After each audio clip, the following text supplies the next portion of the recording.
ঐতিহাসিকভাবে বাংলাদেশ মানে বাণিজ্য। কয়েক শতক আগে এদেশের সোনারগাঁ আর নারায়ণগঞ্জ বিশেষ সওদাগরদের নজর কেড়েছিল। উর্বরতার সুবাদে শস্যের স্বর্গরাজ্য হিসেবেও খ্যাতি কম হয়নি। এরপর বড় শিল্পের গোড়াপত্তন, রপ্তানিতে পোশাক আর কৃষির দাপট চোখে পড়ার মতো। এত কিছুর পরও ব্যবসার পরিবেশ সহজ করার দৌড়ে খুব একটা এগোতে পারেনি বাংলাদেশ। ভোগান্তি বাড়িয়েছে নীতি আর রাজনীতির সংকট। ভবিষ্যৎ কি তা জানতেই আজকের দ্য বিজনেস। আপনাদের সাথে আছি আমি তৌহিদ হোসেন। দর্শক, এই বিষয়ে কথা বলতে আমরা আমন্ত্রণ জানিয়েছি প্রাণ আরএফএল গ্রুপের চেয়ারম্যান ও সিইও আহসান খান চৌধুরীকে। আসুন তাকে স্টুডিওতে স্বাগত জানাই।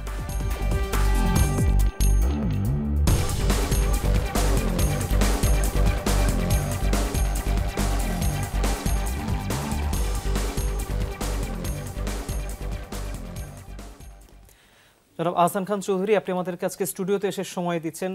আমি খুবই খুশি যে আপনার সাথে আমার প্রথম এবার সামনাসামনি এরকম দেখা হচ্ছে, কথা হচ্ছে, এবং ব্যবসার আদ্যপান্ত জানতে চাই আমরা। এবং মোটা দাগে যদি বলি, যেহেতু আমরা একেবারে 2024-এর শেষ প্রান্তে আছি, আগামীর ভবিষ্যতের কথা যেমন জানতে চাই, এক্সপিরিয়েন্সগুলো সোফার কেমন হচ্ছে সেটাও জানতে চাই। বাট আমি প্রশ্নটা শুরু করতে চাই যে কথাটা আমি একদম শুরুতে বলছিলাম সেটি নিয়ে। The idea of business or trade in Bangladesh or this particular land, এটা অনেক দিন ধরে একটা আগ্রহের জায়গা ছিল, এবং আমরা যে গ্র্যাজুয়ালি এখানে ভালো করব এবং আমাদের ট্রেড ফ্যাসিলিটেশন থেকে শুরু করে সব কিছুতে ভালো করব, এটা দেখা যাচ্ছিল। হঠাৎ করে মনে হলো আমরা যেন কেন খেই হারিয়ে ফেললাম। এই সম্ভাবনাটাকে আমরা কেন ধরে রাখতে পারলাম না? আর আমরা কি ব্যবসায়ী বা বাণিজ্যের দেশ হিসেবে এনাফ ম্যাচিউরড হয়েছে কিনা? আমার মনে হয় যে আমি আসলে মনে করি যে মানুষ আগাচ্ছিল, মানে বাংলাদেশটা আগাচ্ছিল, যেহেতু এ দেশে ব্যবসার একটা কালচার আগের থেকেই রয়ে গেছে। আমি মনে করি যে দেশটা আগাচ্ছিল এবং আমাদের আগাতে হবেই। সো আমি মনে করি দ্যাট আসলে সাময়িক একটা পরিবর্তন এসেছে, বাট আমার মনে হয় এখান থেকে আমরা অবশ্যই উত্তরণের রাস্তা আছে, এবং আমরা যদি প্রপারলি আমাদের কাজগুলো যদি অব্যাহত রাখি, আমরা খুবই শীঘ্রই আমরা আমাদের গ্রোথ ট্র্যাজেক্টরিতে ফিরে আসতে পারবো। একটা বিষয় এখন বোধহয় প্রশ্নটা করার একেবারেই যথার্থ সময়। আপনি 2024-কে কিভাবে মূল্যায়ন করবেন ব্যবসায়ী হিসেবে? 2024 ওয়াজ এ ডিফিকাল্ট ইয়ার, বাট আমার মনে হয় যে রাজনৈতিকভাবে যতটুকু ডিফিকাল্টি ছিল, ব্যবসায়ের দিক দিয়ে এতটুকু ডিফিকাল্টি ছিল না। এটা আমি বলছি কয়েকটা কারণে। নাম্বার ওয়ান, আমি মনে করি আমাদের কৃষি, যেটা আমাদের প্রধান কাজ, কৃষি অর্থনীতির দিক দিয়ে আমরা ভালোই ছিলাম। মানে আমাদের দেশে কোনো ক্রপ ফেলিয়ার হয়নি, আমাদের দেশে কোনো এবছর খারাপ মৌসুম হয়নি। কিছু বন্যার প্রভাব ছিল ফেনী নোয়াখালী অঞ্চলে, বাট আমি মনে করি যে আমাদের যেখানে ব্রেড বাস্কেট, যেখানে আমাদের প্রধান খাদ্যশস্য উৎপাদন হয়, আমাদের উত্তরবঙ্গতে আমরা ভালো ছিলাম, আমাদের দক্ষিণবঙ্গতে ভালো ছিলাম। তো সব দিক দিয়ে বিবেচনা করলে আমি মনে করি যে কৃষির দিক দিয়ে আমাদের অবস্থা অতটা খারাপ ছিল না। আমরা ইন্ডাস্ট্রিয়াল সেক্টরে কিছু কষ্ট পেয়েছিলাম। আমার মনে হয় যে কিছুদিন ডিসরাপশন আমরা লক্ষ্য করেছিলাম, এই জন্য আমাদের কিছু বেগ পেতে হয়েছে। বাট আমার মনে হয় যে পলিটিক্যালি যতটুকু আমরা খারাপ আশা করছিলাম, অতটুকু বোধহয় খারাপ আমাদের হয়নি। একটা বিষয় সেটা হচ্ছে যে যখনই আমরা বাংলাদেশের ইনভেস্টমেন্ট সিনারিও নিয়ে কথা বলি, তখনই আমরা দেখি যে আপনারা যারা বিনিয়োগকারী আছেন বড় প্রতিষ্ঠানে বা যারা একদম ক্ষুদ্র উদ্যোক্তা, সবার সাথেই যদি আমরা যখন কথা বলেছি, সবাই এক ধরনের হতাশার কথা বলেন যে না, ব্যবসার পরিবেশ সঠিক হচ্ছে না, ঠিক হচ্ছে না। How do you define this? ব্যবসার পরিবেশ আসলে এতদিনেও কেন আমরা ঠিক করতে পারলাম না? গলতটা আসলে কোথায়? আমাদের কিছু মৌলিক সমস্যা অবশ্যই আছে, বাট আমি বলবো কি, হতাশাটা আসলে ব্যবসায়ীদের জন্য এটা একটা, আমি মনে করি this is a national crisis. আমি মনে করি দ্যাট ব্যবসায়ীরা শত কিছুর পরে কিন্তু পজিটিভ থাকা উচিত, বিকজ যদি ব্যবসায়ীরা যদি খালি হতাশা নিয়ে থাকে, তাহলে কিন্তু এই হতাশা কিন্তু একটা সংক্রামক ব্যাধি। একজন থেকে আরেকজন কিন্তু হতাশা সংক্রামিত হয়। তারপরে আমি মনে করি যে বাংলাদেশ এমন একটা দেশ, আমরা যদি এই মানুষের যে ক্ষুদ্র ক্ষুদ্র সমস্যাগুলো যদি আছে, এটাকে যদি চিহ্নিত করে যদি আমরা যদি প্রশমিত করে ফেলতে পারি, আমার মনে হয় দেশটাতে ব্যবসায়িক পরিমণ্ডল আরও ভালো হবে এবং আমরা আরও এগিয়ে যাবো। গলদ আছে কোথাও? আমি মনে করি গলদ আছে বোধহয় আমার, ধরেন আপনি যদি ব্যবসায়িকভাবে চিন্তা করেন, একটা ব্যবসায়ীরা আমাদের সামনে যখন কোনো সমস্যা আছে, আমরা সমস্যাটাকে হিট করি, আমরা সমস্যাটাকে সমাধান কল্পে আমরা এগিয়ে যাওয়ার চেষ্টা করি। আমার মনে হয় যে রাজনৈতিকভাবে অথবা যদি জাতিগতভাবে অথবা সরকারি পর্যায়ে আমাদের এখন একটু কঠোর সিদ্ধান্ত নেওয়ার সুযোগ এসেছে। আমি মনে করি যে ব্যবসায়ীদের যাই ক্ষুদ্র সমস্যা থাকুক না কেন, এই সমস্যাগুলোকে ত্বরিত আমাদের সমাধান করতে হবে। এগুলো নিয়ে কথা বলে মিটিং গরম করে কোনো লাভ নাই, বিকজ এতে কোনো মুনাফা আসবে না। আমি মনে করি যাই সমস্যা থাকুক না কেন, এই সমস্যাগুলো যদি আমরা একে যদি সমাধান করে দিই, আমরা সবাই ভালো থাকবো। একটা বিষয় সেটা হচ্ছে যে আমরা এক ধরনের রাজনৈতিক পট পরিবর্তনের ভিতর দিয়ে গেলাম, আমরা বলবো যে ক্ষমতার পালাবদলও হয়েছে। এই পুরো ট্রেন্ডটাতে আমরা দেখলাম যে যখনই প্রশ্ন এসেছে অনেক ব্যক্তির নামে, সেখানে ব্যবসায়ীদের নাম জড়িয়ে গিয়েছে এবং ব্যবসায়ীরা এসেছে। এটা আপনাকে পীড়া দেয় কিনা, বা এই সিচুয়েশনই বা কেন তৈরি হলো? আমাকে এটা ভীষণভাবে পীড়া দেয়। আমি মনে করি অ্যাজ এ ব্যবসায়ী, এখানে মনে করি আমাদের ব্যবসায়ীদের রাজনীতিতে যাওয়া উচিত না। আমরা যখনই রাজনীতির সাথে সংশ্লিষ্ট হব, তখন কিন্তু এই ধরনের সমস্যা হবে। আমাদের রাজনীতি থেকে দূরে থেকে আমাদের মনে হয় অ্যাজ এ নাগরিক আকারে আমাদের দায়িত্ব পালন করার চেষ্টা করা উচিত। আমি মনে করি অ্যাজ এ ব্যবসায়ী আকারে আমাদের নাম্বার ওয়ান ফোকাস যেখানে থাকা দরকার সেটা হচ্ছে আমাদের ব্যবসা, এবং এটাই আমাদের পেশা আকারে আমাদের বেছে নেওয়া উচিত, এটাদের মধ্যেই আমাদের সময় কাটানো উচিত। এবং আমি মনে করি যে এই যে একটা জেনারেলাইজেশন যে সমস্ত ব্যবসায়ীরা পলিটিক্যাল মুনাফা ছাড়া ব্যবসা করে না এবং সমস্ত ব্যবসায়ীরা রাজনীতিকে নিয়ে ব্যবসা করে, এটা একটা ভুল ধারণা। আমি মনে করি যে বাংলাদেশে লক্ষ লক্ষ কোটি কোটি ব্যবসায়ীরা আছেন আজকে যারা আমাদের সাথে কৃষিতে জড়িত আছেন, পেঁয়াজের ব্যবসা করেন, আলুর ব্যবসা করেন, তেলের ব্যবসা করেন, তারা কিন্তু রাজনীতির সাথে জড়িত নেই। ধানের ব্যবসা করেন, তাদের সাথে রাজনীতি কিন্তু জড়িত নেই। আমাদের অসংখ্য পরিবেশকরা আছেন যারা কিন্তু রাজনীতির সাথে সংশ্লিষ্ট নন। আমি মনে করি যে এই যে ব্যবসায়ীদেরকে যে বিভিন্ন জায়গায় একটা অপবাদ প্রদান করা হয় যে আমরা সবসময় পলিটিক্যাল, এটা একটা ভুল ধারণা। আমাদের ভালো লাগা মন্দ লাগার জায়গা থাকতে পারে। ছোটকালে যখন ছিলাম বাংলাদেশের ফুটবল টিমের কথা থাকলেও আবাহনী মোহামেডান থাকতে পারে, আওয়ামী লীগ বিএনপি থাকতে পারে, এবং কার কোনটা ভালো লাগবে এটা তার ব্যক্তিগত ব্যাপার। এবং তারপরে কিন্তু ব্যবসায়ীদের কিন্তু রাজনীতি নিয়ে বিচলিত হওয়ার কিছু নাই। আসেন আমরা যদি ব্যবসার মধ্যে ফোকাস করি, আমার মনে হয় ভালো থাকবো। আমরা ফাইন্যান্সিয়াল সেক্টর নিয়ে যখন আলোচনা করি, দুটি প্রশ্ন জানতে চাই। ফাইন্যান্সিয়াল সেক্টরের এখনকার যে সিচুয়েশন, বিশেষ করে ব্যাংকের ঋণ খেলাপি থেকে শুরু করে এখনকার যে বিভিন্ন অর্থ বিদেশে পাচারের প্রসঙ্গ এখন চলে আসছে, এখানে কম বেশি ব্যবসায়ীদের নাম ঘুরে ফিরে আসে। এটা কি এক ধরনের ট্রেন্ড হয়ে গিয়েছিল কিনা মানে আগের সরকারের আমলে, সেটা নিয়ে এক ধরনের বিতর্ক থাকতে পারে। কিন্তু প্রশ্নটা হচ্ছে ফাইন্যান্সিয়াল সেক্টরে কি আসলেই এতটা দুর্বল করার সুযোগ তৈরি করে দেওয়া হয়েছিল বা হয়েছিল কিনা এক। দ্বিতীয়ত হচ্ছে এখনকার ফাইন্যান্সিয়াল সেক্টর যদি চিন্তা করি, যেখানে সুদের হার অনেক বেশি, আপনাদের সেখান থেকে ইনভেস্টমেন্ট নিতে হয় আমি জানি, এই ফাইন্যান্সিয়াল সেক্টরে আসলে কি ধরনের রিফর্ম দরকার বলে আপনি মনে করেন? অর্থাৎ আগের সিচুয়েশন আর এখনকার সিচুয়েশন দুটো একটু যদি বিশ্লেষণ করতেন। আমি মনে করি যে প্রথমে যদি আগেরটা যদি আপনি বিশ্লেষণ করে আসেন, যে গুটি কয়েক মানুষের ভুলের জন্য বোধহয় দেশটাকে খেসারত দেওয়ার বোধহয় ঠিক না, এবং এটা জেনারেলাইজ করা কিন্তু ঠিক না। আমি মনে করি বাংলাদেশে এখনও অনেক ক্ষুদ্র ক্ষুদ্র ব্যবসায়ীরা আছেন যারা ব্যাংকের থেকে টাকা নিয়ে তারা সুন্দরভাবে ব্যবসা কার্য পরিচালনা করার চেষ্টা করছেন। যদি বিগত দিনে যদি রাজনৈতিক আশ্রয় যদি কোনো ব্যবসায়ী যদি ক্ষতি করে থাকেন ব্যাংকিং সেক্টরে, তাদের জন্য তাদের প্রপার শাস্তি হওয়া উচিত এবং তাদের জন্য সঠিক মূল্যায়ন হওয়া উচিত। বাট আমি মনে করি দ্যাট এভাবে দিয়ে সমস্ত ব্যবসায়ীকে আসলে বিশ্লেষণ করলে হবে না। বিকজ আমি মনে করি দ্যাট অনেক ব্যবসায়ীরা আছেন যারা ব্যবসা থেকে ব্যাংকের থেকে টাকা নিয়ে নিজের ব্যবসা কার্য পরিচালনা করছেন। সো আবারও জেনারেলাইজেশন থেকে বেরিয়ে আসতে হবে এবং চিন্তা করতে হবে যেন আমরা প্রপারলি ব্যবসাটাকে রান করতে পারি। এবং আমি মনে করি দ্যাট একটু বোধহয় কষ্ট আছে, এবং তারপরেও মনে করি যে তারপরেও দেখছি যে ব্যাংকে কিন্তু এনপিএল এর পরিমাণটা বেড়ে গেছে, নন পারফর্মিং লোনের পরিমাণটা বেড়ে গিয়েছে। এই জন্য আমি মনে করছি যে ব্যবসায়ীরা আসলে একটু কষ্টে আছেন। তাদের অনেকের ব্যবসা করাটা অনেক কষ্টসাধ্য হয়ে গেছে। কনস্ট্রাকশন ইন্ডাস্ট্রিতে যারা ব্যবসা করতেন, সরকারের সাথে যারা বিভিন্ন টেন্ডার ব্যবসা করতেন, সরকারের সাথে যারা ক্ষুদ্র ব্যবসায়ীরা যারা বিভিন্ন ধরনের কনস্ট্রাকশন অবকাঠামো উন্নয়নের জন্য কাজ করতেন, তাদের ব্যবসাটা কিন্তু ব্যাপকভাবে ক্ষতিগ্রস্ত হয়েছে। সো আমি মনে করি যে তারা অবশ্যই কষ্টে আছেন। আমরা যদি একটু গঠনমূলক মানসিকতা নিয়ে তাদের এই কষ্টটাকে যদি মূল্যায়ন করি এবং সকলকে ভুল না বুঝে, যদি কোনো ব্যবসায়ী যদি সমস্যায় থাকে তার সমস্যাটা উপলব্ধি করে তাকে ব্যবসায়িক সমস্যা থেকে এগিয়ে নেওয়ার জন্য চেষ্টা করাটা বোধহয় আমি ভালো বলে করে আমি মনে করি। এখনকার ফাইন্যান্সিয়াল সেক্টরকে আপনি কিভাবে মূল্যায়ন করবেন, কনসিডারিং দ্য ফ্যাক্ট ভালো প্রতিষ্ঠান খারাপ প্রতিষ্ঠান সবাই সুদের হার বাড়িয়ে দিয়েছে? আমি মনে করি দ্যাট এখনকার বর্তমানে ব্যাংকিং সেক্টর যদি ওভারঅল যদি বলতে হয় যে আমাদের বর্তমান গভর্নর সাহেব যে জায়গা থেকে ব্যবসার হাল ধরেছিলেন, আমি মনে করি দ্যাট উনি ভীষণভাবে চেষ্টা করেছেন এবং ওনার এই চেষ্টাতে আমি মনে করি যে রাতারাতি কিন্তু অমূলক পরিবর্তন পাওয়াটা সম্ভব হবে না। এবং ব্যাংকিং সেক্টরে যখন সুদের হার বাড়ে, এটা কিন্তু একটা মিক্সড রিয়াকশনের জন্য বেড়ে যায়। এটা কোনো সময় সেন্ট্রাল গভর্নমেন্ট থেকে, সেন্ট্রাল ব্যাংকের থেকেও কিন্তু সুদের পরিমাণ বাড়ানো হয়েছিল আমাদেরকে ইনফ্লেশনটাকে কমানোর জন্য। সো যদি ওভারঅল যদি ধারণা নিই, তাহলে আমার মনে হয় দ্যাট আমাদের বর্তমান সরকার চেয়েছিলেন যেন ইন্টারেস্ট রেটটা বাড়ে, যেন ইনফ্লেশনটা কমে আসে।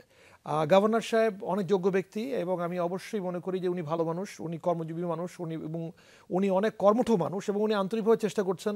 সালাউদ্দিন সাহেবও চেষ্টা করছেন। আমি এই দুজনের ব্যাপারে আমি ব্যাপকভাবে আশাবাদী যে আমরা যদি ওনাদেরকে সময় দিই, আমি মনে করি যে অবশ্যই সুদের হার বেড়েছে। বাট তারপরেও বোধহয় আমি আশাবাদী যে ব্যাংকিং সেক্টরে আমাদের বিগত দিনে যা কষ্টগুলো ছিল আস্তে আস্তে আমাদের কেটে যাওয়ার সম্ভাবনা আছে বলে আমি মনে করছি। এখন তো রিফর্ম বা সংস্কার নিয়ে অনেক ধরনের আলোচনা হচ্ছে। এখনকার সরকারের কাছে, অন্তর্বর্তী সরকার খুব কম সময়ের জন্য এসেছে, সামনেই হয়তো নির্বাচন হবে, কিন্তু এই সরকারের কাছে আসলে আপনাদের প্রত্যাশা কি? বিশেষ করে বিজনেসকে রিভাইভ করানোর জন্য কোন ধরনের সংস্কার এখনই দরকার? অনেকে ট্যাক্সেশনের কথা বলেন, অনেকে বিজনেস ডুইং বিজনেসের সিচুয়েশনের কথা বলেন, অনেকে ইনফ্রাস্ট্রাকচারের কথা বলেন। আপনি কিসের কথা বলবেন? আমি বলবো যে দেখেন, বিগত সরকার যেখানে যেখানে বিগত সরকারের পলিসি লেভেলে অনেক ধরনের কাজ ছিল, আমি মনে করি যে রিফর্মের নামে সমস্ত পুরনো পলিসিকে কেটে ফেললে কিন্তু হবে না। বিকজ অনেক ভালো ভালো পলিসি ছিল, অনেক মানুষ চিন্তা করে কিন্তু সুন্দর সুন্দর পলিসি এসেছিল। আমি মনে করি যে বাংলাদেশকে এগিয়ে নেওয়ার জন্য পলিসির বাস্তবায়নটা কিন্তু ব্যাপকভাবে দরকার। আমি মনে করি দ্যাট বিগত সরকার করেছে বলে সমস্ত বিগত সরকারের কর্মকাণ্ডকে কিন্তু ভুল করে কেটে দেওয়াটা বোধহয় ঠিক হবে না। আমি মনে করি যেখানে যেখানে আমাদের সমস্যা হয় ব্যবসায়ীদের সাথে কথা বলে, এই জায়গায় আমাদের সমস্যা হচ্ছে, এই সমস্যাগুলোকে একে একে সমাধান করে এগিয়ে নেওয়াটা বোধহয় বেশি বুদ্ধিমানের কাজ হবে। আমি মনে করি রিফর্মস, আমি মনে করি বাংলাদেশ এটা একটি ম্যাচিওর দেশ, এবং আমি মনে করি স্বাধীনতা পরবর্তী বাংলাদেশ অনেক বছর কিন্তু কেটে গেছে। আমি মনে করি যে যেখানে যেখানে আমাদের সমস্যা হয়েছে, ব্যাংকিং সেক্টরে ব্যাপক অনিয়ম হয়েছে, এই অনিয়মগুলো রোধকল্পে যা যা করা দরকার করেন। বাট আমি মনে করি যে প্রত্যেক জায়গায় রিফর্ম করব, এবং রিফর্মের মানেই কিন্তু যে দেশকে একদম করে ঢেলে সাজায় ফেলবো, বোধহয় এইভাবে বোধহয় রিফর্ম করাটা বোধহয় ঠিক হচ্ছে বলে আমার মনে হচ্ছে না। ওকে, আমরা একটি বিরতি নিব। বিরতির পর ফিরে এসে আমার বাংলাদেশের কৃষি খাত নিয়ে আপনার কাছে আমার অনেক প্রশ্ন আছে, সেটা সম্পর্কে আমি জানবো। দর্শক, এটি বিরতির পর খুব দ্রুত ফিরছি, আমাদের সাথেই থাকুন।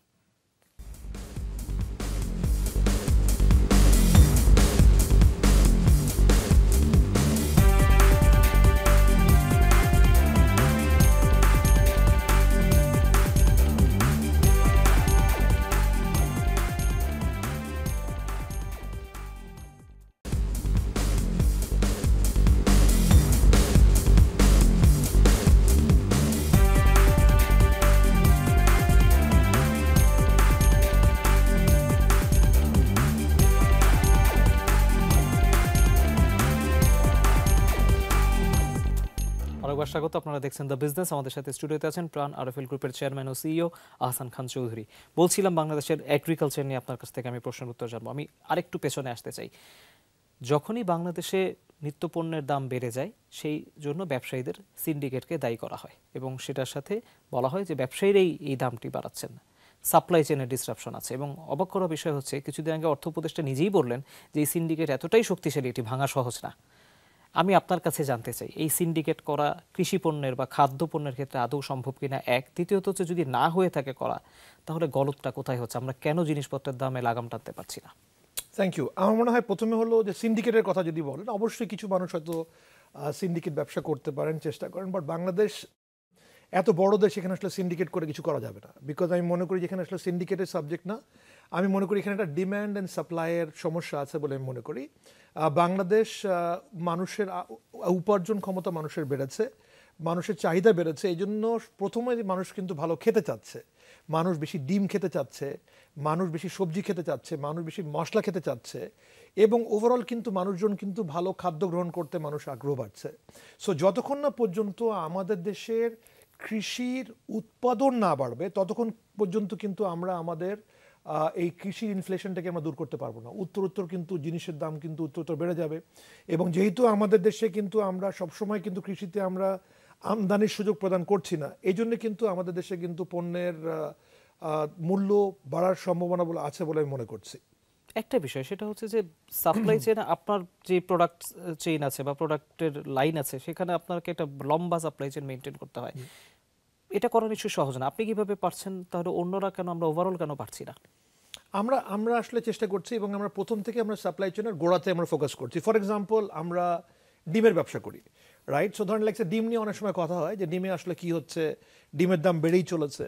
সো আসলে ডিমটা বাড়বে, কারণ আমার মনে হয় কি যে পোলট্রি সেক্টর বাংলাদেশে কিন্তু একটু ট্রান্সফর্ম করবে। পোলট্রি সেক্টর ছোট পোলট্রি থেকে বড় পোলট্রিতে যাবে মানুষ, লাইক এখানে ইন্ডাস্ট্রিয়াল পোলট্রি সৃষ্টি হবে, এখানে ডিমের উৎপাদন বাড়বে, এবং ডিমের উৎপাদন বাড়লেই কিন্তু ডিমের বাজারে লাগাম ধরবে, এবং ডিম কিন্তু মানুষের ক্রয় ক্ষমতার মধ্যে আসবে। এর পাশাপাশি ফিড, আমি মনে করি যে ফিডে, যেহেতু ধরেন ব্যাংকিং সেক্টরে মানুষ পর্যাপ্ত এলসি করতে পারছিল না, যখন মানুষ এলসি করতে পারতেছে না, তখন ফিডের দাম বাড়ছে। এখন যদি মানুষ যদি পরিমিতভাবে যদি এলসি করতে পারে, তখন কিন্তু ফিডের র মেটেরিয়ালটা আসবে, কাঁচামালটা আসবে, এবং কাঁচামাল আসলে কিন্তু মানুষ কিন্তু নিজেদের মুরগি কিন্তু ভালো খাদ্য প্রদান করতে পারবে, এবং তাতে কিন্তু ডিমের দাম কমবে বলে আমি মনে করছি। সো ওভারঅল যদি প্রত্যেকটা জায়গায় যদি আমরা যদি একটু যদি নিজেকে ঢেলে সাজানোর চেষ্টা করি যে আমাদের দেশের জনসংখ্যা কত, আমাদের দেশে আলুর চাহিদা কত, আমাদের দেশে ডিমের চাহিদা কত, আমাদের দেশে সবজির চাহিদা কত, ফ্রুটসের চাহিদা কত, এরকম যদি আমরা ক্ষেত্র বিশেষে আমরা যদি নজর দিই, তাহলে আমরা দেখতে পারবো যে কিভাবে আমাদের দেশের নিত্য প্রয়োজনীয় পণ্যের মূল্য আমরা কমাতে সক্ষম হব। আপনি সবসময় কৃষির সম্ভাবনার কথা বলেন বাংলাদেশে, এবং আপনি রপ্তানির কথা বলেন, এবং আপনি সবসময় বলেন যে কৃষিতে নতুনত্ব আনতে হবে। কিন্তু আমরা যখন কৃষিতে দেখি যে নতুনত্ব আনার ক্ষেত্রে কৃষকদের ক্ষেত্রে এক ধরনের অনীহা আছে, কারণ তারা ওই প্রসিডিউরটাকে অনেক সময় কঠিন মনে করেন বা ওই পার্টিকুলার প্রযুক্তিটাকে তারা এক্সপেন্সিভ মনে করেন। তাহলে কৃষির মানে যে সম্ভাবনার কথা আমরা বলছি, সেটাকে আমরা কিভাবে কাজে লাগাবো? আমি মনে করি দেশ একটা ট্রানজিশনের মধ্যে দিয়ে যাবে। ট্রানজিশনটা যেটা হবে কি, ক্ষুদ্র কৃষক থেকে কৃষকটা রূপান্তরিত হবে, ইন্ডাস্ট্রিয়াল কৃষক হবে। আজকে যদি আপনি ইউরোপের দিকে দেখেন, ইউরোপে কিন্তু কৃষিতে কিন্তু ক্ষুদ্র আর নাই। এখানে কিন্তু কৃষিকের মাত্রা বেড়ে গেছে, কৃষিটার পরিমাণ বেড়ে গেছে, কৃষির কলেবর বৃদ্ধি পেয়েছে। বাংলাদেশে কিন্তু সেম জিনিসটা হবে। বাংলাদেশে হয়তো আগে গ্রামাঞ্চলে একটা মানুষ যখন পোলট্রি ফার্ম করেছে, সে হয়তো 300 মুরগি নিয়ে পোলট্রি ফার্ম করেছে। এখন হয়তো আমরা যখন পোলট্রি ফার্ম করছি, আমরা হয়তো 10 লাখ মুরগি নিয়ে পোলট্রি ফার্ম করছি। সো এখানে কিন্তু একটা ট্রানজিশনের সৃষ্টি হবে। এবং যদি সরকার এই পরিবর্তনের কথা চিন্তা করেন, এবং সরকার যদি এই পরিবর্তনের সাথে দেশকে সহায়তা করার মানসিকতা ধারণ করেন, তাহলে এই পার্টিকুলার ইন্ডাস্ট্রিগুলো যেগুলো আছে, এই পার্টিকুলার সেক্টরগুলো আছে, চিহ্নিত করে ওই সেক্টরে প্রপার ইনভেস্টমেন্ট আনার মাধ্যমে কিন্তু সমাধানে এগিয়ে আসতে হবে। নতুন কোনো প্রণোদনা কি দরকার? প্রণোদনা ছাড়াও আমি মনে করি দ্যাট বোধহয় ইনভেস্টমেন্ট দরকার। ব্যাংকিং সেক্টরে মানুষ বলেছে যে, আমাদের ব্যাংকিং সেক্টর বলছে কৃষির মধ্যে আমরা বিনিয়োগ করতে চাই, বাট এখানে ক্ষুদ্র কৃষিতে তারা বিনিয়োগ করতে চাচ্ছেন, ইন্ডাস্ট্রিয়াল কৃষিতে তারা বিনিয়োগের চিন্তাভাবনা করছেন না। এখন মনে করেন লাইকসে যদি আলুতে উন্নয়ন ঘটাতে হয়, তাহলে বর্তমানে আলুর যে উৎপাদনের যে পরিকল্পনা আছে, উৎপাদনের যে ধরন আছে, এটা চেঞ্জ আসতে হবে। আমি মনে করি যে বাংলাদেশে 100 একরের একটা আলুর ফার্ম হবে, যেই 100 একরের ফার্ম করার জন্য একটা ব্যবসায়ী প্রতিষ্ঠানের যে পরিমাণ অর্থের যোগানের প্রয়োজন আছে, ব্যাংকে সেই অর্থ প্রদানের জন্য মানসিকভাবে তৈরি থাকতে হবে। আমরা যখন প্রাণকে নিয়ে শুরু করেছিলাম, আমাদের কিন্তু কৃষিতে ব্যাংকিং সেক্টরের বিনিয়োগ নিয়ে কিন্তু আমাদের কিন্তু ব্যাপকভাবে বেগ পেতে হয়েছিল। এখন কৃষির মধ্যে কিন্তু দুটো দিক আছে, একটা হলো কৃষি এবং একটা হলো কৃষি প্রক্রিয়াজাতকারী শিল্প। এখন আমরা কিন্তু বিগত দিনে প্রাণের প্রয়াসের ফলে বলেন, অথবা অসংখ্য কোম্পানির প্রয়াসের ফলে আমরা কিন্তু কৃষি প্রক্রিয়াজাতকারী শিল্পের পিছনে কিন্তু ব্যাংকের বিনিয়োগ পেয়েছি, বাট আমরা কিন্তু কৃষিতে যেভাবে বিনিয়োগ হওয়া দরকার, আমরা কিন্তু সেভাবে বিনিয়োগ পাইনি। ভালো মরিচের চাষির জন্য বিনিয়োগ দরকার, ভালো ডালের চাষির জন্য বিনিয়োগ দরকার, ভালো বাদামের চাষির জন্য বিনিয়োগ দরকার, ভালো মশলার চাষির জন্য বিনিয়োগ দরকার, ভালো চালের চাষির জন্য বিনিয়োগ দরকার, এবং ভালো রাইস মিলের জন্য বিনিয়োগ দরকার। এখন যদি আমরা প্রতিটি সেক্টরে যদি বিনিয়োগ ঘটাতে পারি, অবশ্যই আমরা এগিয়ে যেতে পারবো বলে আমরা মনে করছি। একটা বিষয় সেটা হচ্ছে যে, আপনি যদি আন্তর্জাতিক বা আমি জানি ইন্টারন্যাশনাল মার্কেটে আপনার অনেক যাওয়া হয়, আন্তর্জাতিক পর্যায়ে অন্যান্য দেশের বা কম্পিটিটর কান্ট্রি বলি, বা আমি যদি বলি আমরা এখন যেসব দেশ থেকে প্রোডাক্ট ইম্পোর্ট করে আনি অনেক সময় নিজের চাহিদা পূরণের জন্য, ওইসব দেশের কৃষির সাথে বাংলাদেশের কৃষির যদি আমি কম্পেয়ার করি, আপনি সবচেয়ে বড় ডিফারেন্স কোথায় দেখেন, এবং আমরা তাদের সাথে কিভাবে তাদের কাছাকাছি যেতে পারি? এটা কিন্তু কয়েকটা জায়গার মধ্যে পার্থক্য আছে। ফর এক্সাম্পল, আমি যখন কানাডাকে দেখি, ওরা কিন্তু শস্যে ডিপেন্ডেন্ট। আমরা কিন্তু যখন বাংলাদেশি কোম্পানি আছে, আমরা কিন্তু শস্যে তাদের সাথে প্রতিযোগিতামূলক বাজারে আমরা কিন্তু পারবো না, বাট শস্যের ভ্যালু এডিশনে আমরা কাজ করলে তাদের সাথে পারবো। আমরা যখন থাইল্যান্ডকে দেখি, তাদের কিন্তু কৃষি উৎপাদন ব্যয় আমাদের থেকে বেশি, বাট তাদের জমির পরিমাণ আমাদের থেকে বেশি। বাট বাংলাদেশে কিন্তু যতটুকু জমি আছে, বাট দেশের কিন্তু একটা আন্ডারস্ট্যান্ডিং লেভেলে যদি একটা পরিবর্তন আসে, যে দেশের মানুষ যদি উপলব্ধি করে যে আমরা বর্তমানে যেটা চাচ্ছি যে আমাদের দেশের ছোট কৃষি থেকে যেন বড় কৃষিতে যেন ট্রান্সফর্ম করে, এবং গ্রামগুলোকে যদি আমরা ঢেলে সাজাতে পারি, যেন যতটুকু জমি আমাদের আছে, আমাদের কিন্তু জমির পরিমাণ কিন্তু নেদারল্যান্ডস থেকে বেশি আছে। বাট নেদারল্যান্ডের যতটুকু জমি আছে এবং তারা যতটুকু জমির সঠিক ব্যবহার করতে পারছে, আমরা কিন্তু বাংলাদেশে সেই পরিমাণ জমির সঠিক ব্যবহার করতে পারছি না। সো যদি আমাদের এই জমির যদি সঠিক ব্যবহার যদি আমরা করা শুরু করি, আমরা মনে করি যে আমাদের বাংলাদেশ ক্ষুদ্র দেশ, এখানে যদি আমরা প্রথমে নির্ধারণ করি যে আমরা কৃষিতে কোন কোন পণ্যে আমরা যাব, কিভাবে আমাদের যে জমির পরিমাণ আছে, কিভাবে আমরা জমিটাকে ব্যবহার করব, তারপরে আমরা দেখতে পারবো যে এর থেকে কিন্তু আমরা কিভাবে এত বড় জনসাধারণের জন্য খাদ্য তাদের মুখে তুলে দিতে পারবো। এবং যদি সকলে মিলে যদি আমরা কাজ করে যদি আমরা সঠিক একটা কর্মপ্রণালীতে আসি, তাহলে বোধহয় আমরা ভালো থাকবো। যদি তাই হয়ে থাকে, তার মানে কি এখনকার প্রসেসে ভূমির ব্যবহারের কথাই যদি আমরা বলি, কৃষক কি আসলে নতুনত্ব আনতে পারছে না, নাকি নীতি নির্ধারণী পর্যায়ে আমরা নতুনত্ব আনাতে পারছি না? আমার মনে হয় আমরা ট্রেডিশনাল কৃষি নিয়ে চিন্তা করছি বেশি। আমার মনে হয় আমরা কৃষকের থেকে এই ধরনের পরিবর্তনটা আনাটা খুবই ডিফিকাল্ট হবে, বিকজ একজন ক্ষুদ্র কৃষকের পক্ষে একটা কর্পোরেট ওয়ে অফ থিঙ্কিং তো করাটা সম্ভব হবে না।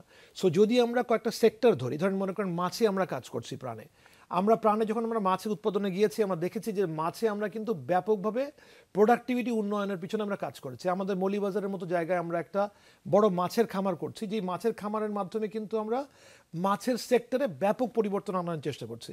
এখন আপনি বলতে পারেন যে এই মাছের যে আমরা পরিবর্তন আনছি এটা বাংলাদেশের জন্য কিভাবে, এটার কি প্রভাব বাংলাদেশে ফেলতে পারে। আমি মনে করি যে আগামী দিনে বাংলাদেশের মাছের ব্যবসাতে উন্নতি আনয়নের জন্য আমাদের মতো আরও বেশি কৃষি উৎপাদনকারী প্রতিষ্ঠান লাগবে, এবং এই প্রতিষ্ঠানগুলোর মাধ্যমেই কিন্তু দেশে কিন্তু কৃষি ইনফ্লেশনটা কমে আসবে, কৃষির মূল্যমান কমে আসবে, ব্যবসায়ীরা কিন্তু একটা পজিটিভ ফোর্স, এদের কিন্তু সিন্ডিকেট আকারে ভাবলে হবে না। আমি যখন আলুতে যখন ব্যবসা কার্য পরিচালনা করছি, আমি আমাকে যদি ভাবেন যে আমি কিন্তু সিন্ডিকেটকারী, তাহলে কিন্তু ভুল বুঝবেন। আপনি ভাববেন যে এই প্রাণের শক্তি কাজে লাগিয়ে কিভাবে আমরা বাংলাদেশে আলুর বাজারে আলুর দাম কমিয়ে আনতে পারবো, এই জন্য প্রাণের কি পরিকল্পনা আছে সেটা নিয়ে ডিসকাস করলে বোধহয় বেশি ভালো হবে। আমি আবার একটু সাপ্লাই চেইন প্রসঙ্গে আসি। ধরুন বলা হয় যে কৃষক থেকে খুচরা পণ্য অর্থাৎ রিটেল পর্যন্ত আমাদের প্রোডাক্ট আসতে গেলে এতবার হাত বদল হয়, এত হাত বদল হওয়ার নজির বোধহয় আর কোথাও নেই। অনেক সময় এটাকে অনেকে বলেন যে মধ্যস্বত্বভোগী তাদেরকে কমাতে হবে, অনেকে বলেন যে কৃষককে সমবায় আকারে ব্যবসার সুযোগ করে দিতে হবে যাতে তারাই সরাসরি প্রোডিউসার এন্ড থেকে সেল করতে পারেন। আপনার কাছে এটা সমাধান কি? আমার কাছে একদম খুবই সমাধান। আমি কিন্তু আসলে আমি ব্যবসায়ী মানুষ, তো আমি সব জায়গা থেকে ব্যবসায়ীদের মাধ্যমে কিন্তু আমরা সমাধান পেতে চাই। আমি মনে করি যে যত মানুষের হাত বদল হবে খরচ বাড়বে, এবং আমরা যদি মানুষের মনে যদি একটা জিনিসের জন্ম দেওয়ার চেষ্টা করি, দেখেন প্রাণের জন্ম যখন থেকে হয়েছিল, প্রাণ কিন্তু সবসময় চেষ্টা করেছে মানুষের হাতে ন্যায্য মূল্যে পণ্য পৌঁছে দেওয়ার জন্য, প্রাণ কিন্তু ব্যাপকভাবে কাজ করেছে এবং আমরা করতে সক্ষম হয়েছি। আমাদের কিন্তু উত্তরবঙ্গের যে লোক আমার আলু উৎপাদন করছেন এবং আমরা ঢাকাতে যখন ডেলি শপিংয়ে আলু বিক্রি করছি, এখানে কিন্তু আর দ্বিতীয় কোনো মধ্যস্বত্বভোগী নাই। আমরা কিন্তু চেষ্টা করেছি যত মধ্যস্বত্বভোগী আমরা বের করে দিতে পেরেছি ব্যবসা থেকে। হ্যাঁ, আমাদের ট্রাক ড্রাইভার আছেন বা ট্রাক ড্রাইভাররা কিন্তু তারা মধ্যস্বত্বভোগী না, তারা আমাদের পার্টনার, তারা আমাদের সঙ্গী, তারা আমাদের কিন্তু এই যে প্রাণের যে জয়যাত্রার যে চিন্তাভাবনা আছে সেটার জন্য তারা সহযোগী। সো আমরা আলু উৎপাদন করলাম উত্তরবঙ্গে, এই আলুটা নিয়ে আসলাম আমাদের ট্রাকের মাধ্যমে আমাদের দোকানগুলোতে, যেন আমরা অত্যন্ত স্বল্প মূল্যে মানুষের কাছে যেন আমরা এই আলুটা পৌঁছে দিতে পারি। এভাবেই আমরা কাজ করছি এবং আমরা কাজ করে যাব এভাবেই, যেন আমরা মধ্যস্বত্বভোগীরা যারা আছেন তাদেরকে বলবো বেশি মুনাফা করলে কিন্তু ব্যবসাটা কিন্তু দীর্ঘস্থায়ী হবে না। আপনারা চেষ্টা করেন যেন অল্প মুনাফা অর্জনের মাধ্যমে নিজেকে সন্তুষ্ট করে রাখার চেষ্টা করেন, যেন আগামী দিনে আপনাদের ব্যবসাটা আরো সম্প্রসারিত হয়। কৃষককে সরাসরি বিক্রির সুযোগ করে দেওয়া উচিত, অবশ্যই করে দেওয়া উচিত। এবং আমরা মনে করি যে ধরেন মনে করেন আমি দেখেছি যে মালয়েশিয়াতে এরকমও দোকান আছে যেখানে কৃষক কিন্তু একটি দোকানের সুযোগ পাচ্ছে, তারা কিন্তু বিক্রি করতে পারছে। আপনারা জেনে খুশি হবেন যে যেহেতু সিকিউরিটির অনেক ইস্যু আসতেছে এবং যেহেতু ইউরোপিয়ান ইউনিয়ন তারা ফার্টিলাইজার ব্যবহার, পেস্টিসাইড ব্যবহার নিয়ে ব্যাপক কাজ করছেন, আমরা যারা বাংলাদেশ থেকে বিভিন্ন ধরনের খাদ্য সামগ্রী উৎপাদন করে পৃথিবীর বুকে প্রেরণ করছি, তারা কিন্তু ট্রেসেবিলিটির জন্য আমরা কাজ করে যাচ্ছি।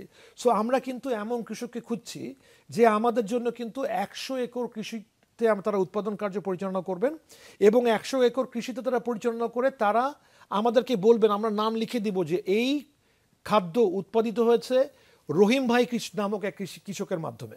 সো আমরা চেষ্টা করে যাচ্ছি যেন আমরা এরকম কৃষক আমরা জন্ম দিতে পারি। আপনি যেন খুশি হবেন যে আমরা পার্বত্য অঞ্চলে আমরা কাসাবা চাষ করছি। এই কাসাবা চাষের মাধ্যমে আমরা কিন্তু একটি রুট ক্রপ নামে কাসাবা উৎপাদন করি, যে কাসাবা থেকে আমরা লিকুইড গ্লুকোজ এবং আমরা স্টার্চ উৎপাদন করি, বিদেশে প্রেরণ করি, বাংলাদেশের ভোক্তার হাতে দিই। সো এই কাসাবা চাষে আপনারা যেন খুশি হবেন যারা বিগত দিনে পার্বত্য চট্টগ্রামে যাদের কোনো উপার্জনের কোনো উপায় ছিল না, এই ধরনের মধ্যস্বত্বভোগী যারা ছিলেন, যাদেরকে আমরা মধ্যস্বত্বভোগী বলি, এই ধরনের যারা ইন্টিমিডিয়েটরি ছিলেন, আমরা তাদেরকে বলি তারা আমাদের জন্য কন্ট্রাক্ট গ্রোয়ার, আমরা তাদেরকে বলি তারা আমাদের সহযোগী, তারা আমাদের সহযোদ্ধা এবং তারা খুবই ভালো ব্যবসায়ী। তারা করেছেন কি, তারা পাহাড়ে গিয়ে ছোট ছোট কৃষককে তারা একত্রীভূত করেছেন, তারা প্রাণের থেকে তারা আমাদের মিডলম্যান আকারে কাজ করেছেন, তারা আমাদের প্রাণের থেকে কৃষকের জন্য ন্যায্য দামটা আদায় করেছেন এবং তারাটা কিন্তু টোটাল পুরা ইকোসিস্টেমটা তারা কাজ করেছেন। সরকার আমাদেরকে রাস্তা দিয়েছে, বাংলাদেশ সেনাবাহিনী, বাংলাদেশ পুলিশ বাহিনী আমাদেরকে নিরাপত্তার ব্যবস্থা করেছেন, পাহাড়িতে যে সমস্যা ছিল তাদেরকে আমরা বলেছি যে দেখেন এখন সমস্যার সময় নাই, আমাদেরকে পাহাড়গুলোকে ব্যবহার করতে হবে উৎপাদন ক্ষেত্র আকারে।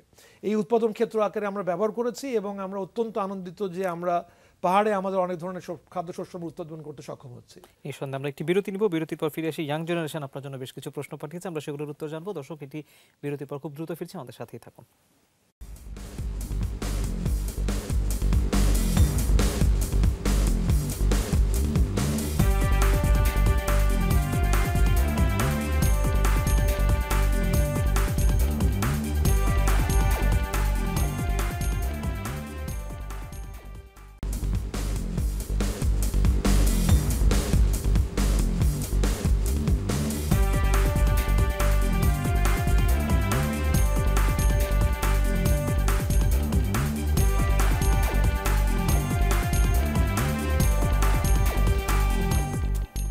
দর্শক, আরেকবার স্বাগত। আপনারা দেখছেন দ্য বিজনেস। আমাদের সাথে স্টুডিওতে আছেন প্রাণ আরফিল গ্রুপের চেয়ারম্যান ও সিইও আহসান খান চৌধুরী। আমি বলছিলাম নতুনরা কিছু প্রশ্ন পাঠিয়েছে, প্রশ্নগুলো একটু ইন্টারেস্টিং। আমি একটু র্যাপিড ফায়ার আদলে করতে চাই।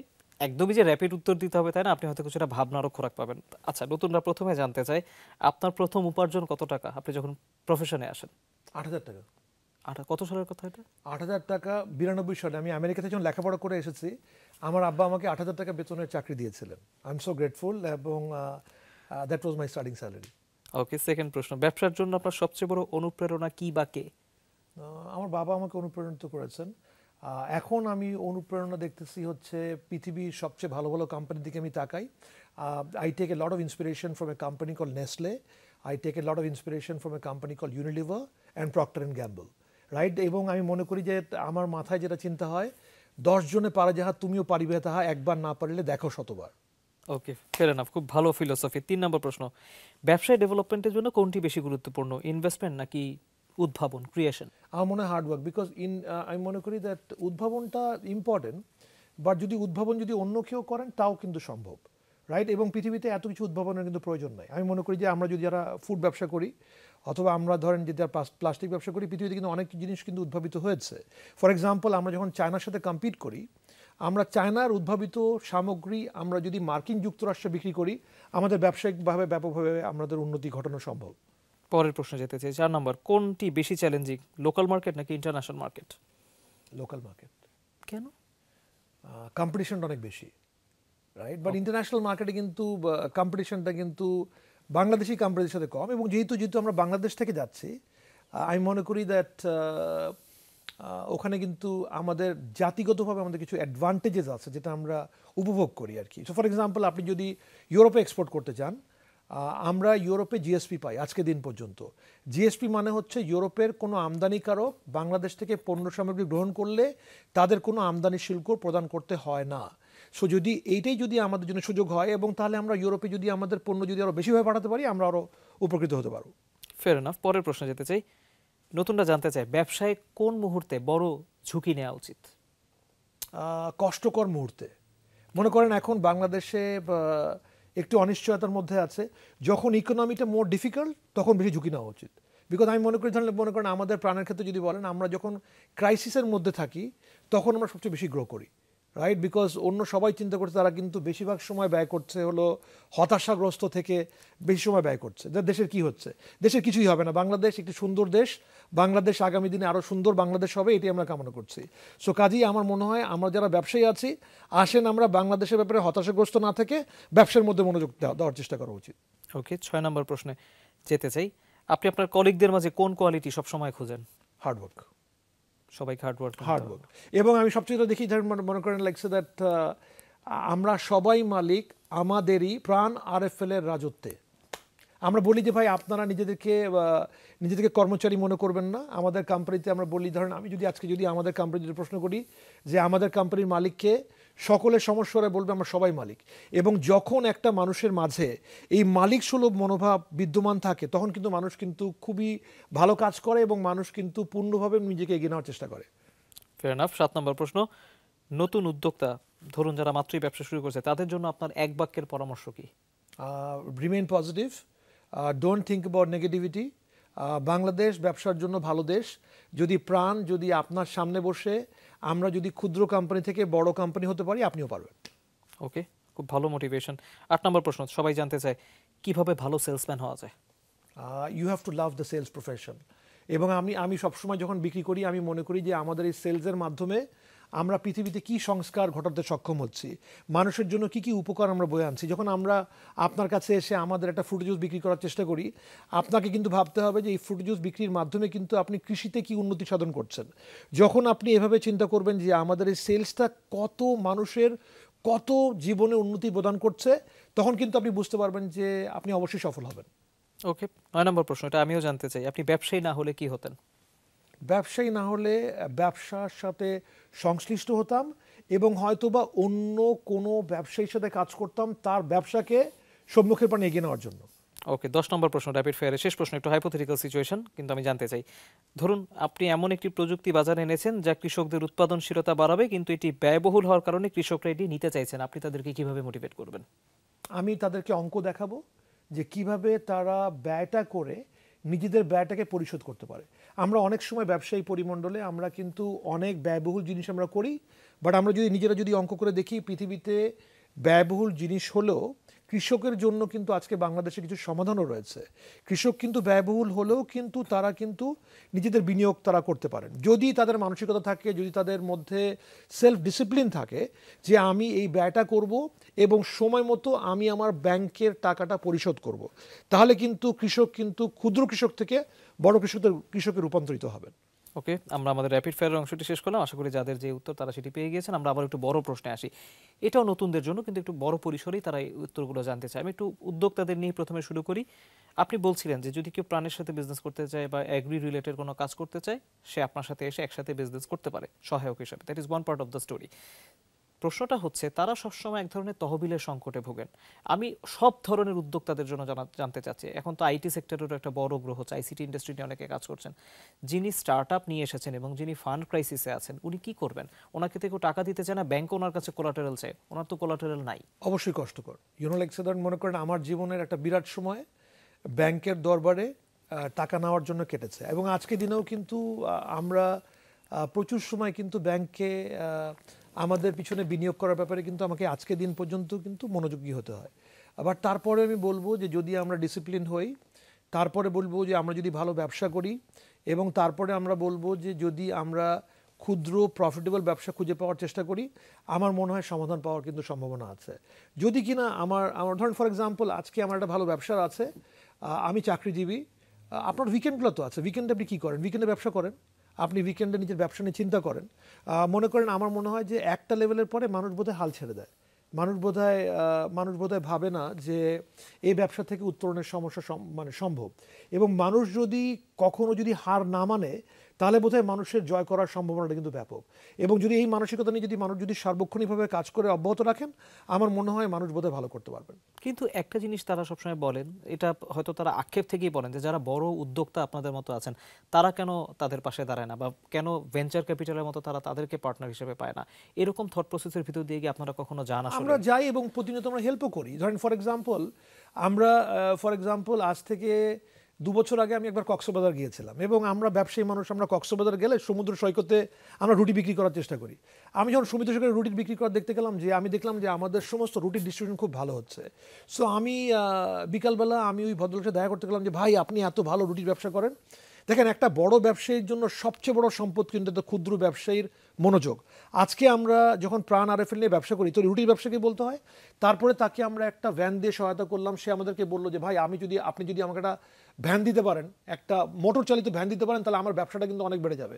আমি যখন ফিরে আসলাম ঢাকাতে গিয়ে এসে আমি প্রথম তার জন্য আমি কক্সবাজারের জন্য একটা ভ্যান পাঠিয়েছিলাম, এবং এই ভ্যানটা পাঠানোর পরে কিন্তু তারা কিন্তু আরও ব্যবসায়িক পরিমণ্ডলে তারা এগিয়েছে।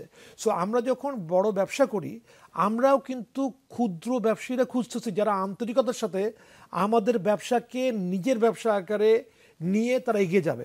আমাদের বাংলাদেশে অসংখ্য পরিবেশক আমাদের সাথে কাজ করছেন, আমাদের হাজার হাজার পরিবেশক আছেন। আমরা এই ধরনের পরিবেশককে ভালোবাসি যারা বাংলাদেশের প্রত্যন্ত অঞ্চলে ভোক্তার হাতে আমাদের পণ্য সামগ্রীগুলো তুলে দেন।